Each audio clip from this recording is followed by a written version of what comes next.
Wat as ek vandag vir jou skok met hierdie woorde? Baie gelowiges lyk aan die brand, maar hulle vuur is al lankal dood. Of kom ons stel dit anders. Jy sê jy is dalk soos 'n verlengingskoord van God, maar jy is nie ingeprop nie.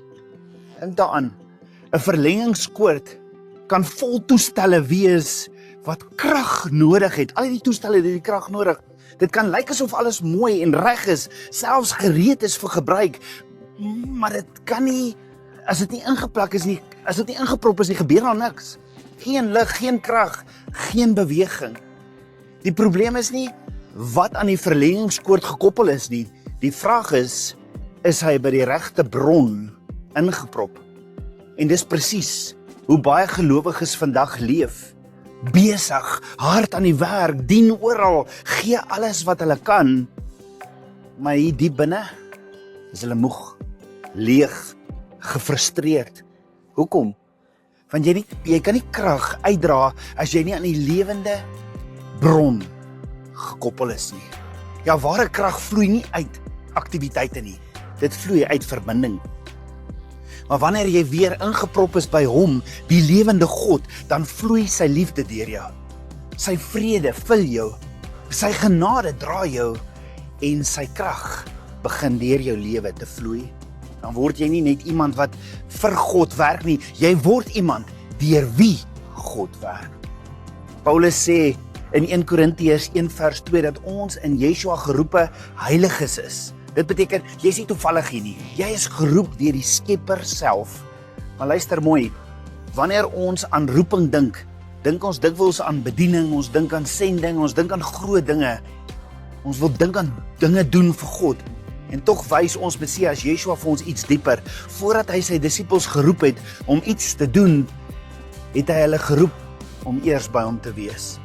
Markus 3 vers 14 sê, hy het 12 aangestel, sodat hulle saam met hom kon wees, en hy hulle toe kon uitstuur. Kan jy die volgorde sien?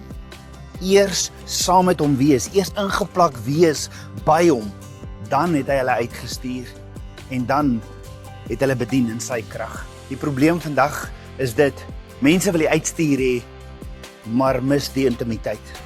Hulle wil die wonderwerke doen en die genesingswerke doen, maar ignoreer die wagtydperk by sy voete. Ons wil die platforms hê, maar nie die gebedskamer nie. En dis hoekom baie mense uitbrand. Yeshua se disippels se geheim was nie net wat hulle gedoen het nie, maar by wie hulle gaan sit het, by wie hulle gebly het. Want ware disippels van Yeshua spandeer tyd by hom, het sy woord lief, ken sy stem en word deur die Heilige Gees gelei, Gees geïnspireer en word elke dag meer en meer soos hy.